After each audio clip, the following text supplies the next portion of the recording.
Investigators have released the names of the 3 men killed in a shooting in Beaumont Thursday night. Police say 28-year-old Mcgarrett Jack, 62-year-old Preston Wilson, and 29-year-old Joshua Cesar were all shot and killed while playing dominoes. They say several men approached them, an argument ensued, and shots were fired. 2 others were sent to the hospital with gunshot wounds. Witnesses reported seeing a dark-colored SUV flee from the scene.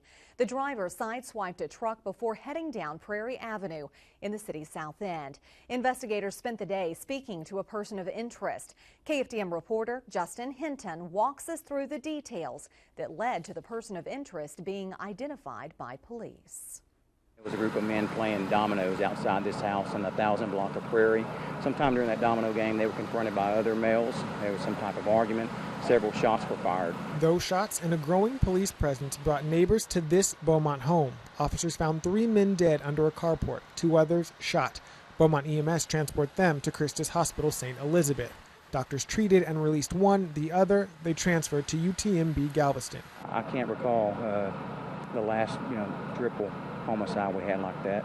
It's a very rare thing. Obviously, that's why we're here doing the investigation. We'll be working throughout the night and throughout the morning. We're just trying to make sure we gather all the physical and latent evidence that's there to help us prosecute this case.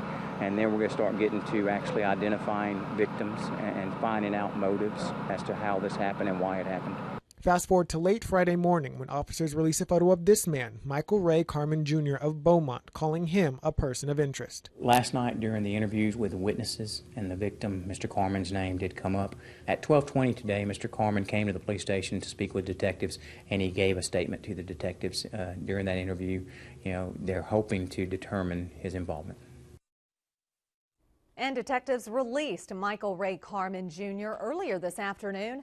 No arrests have been made.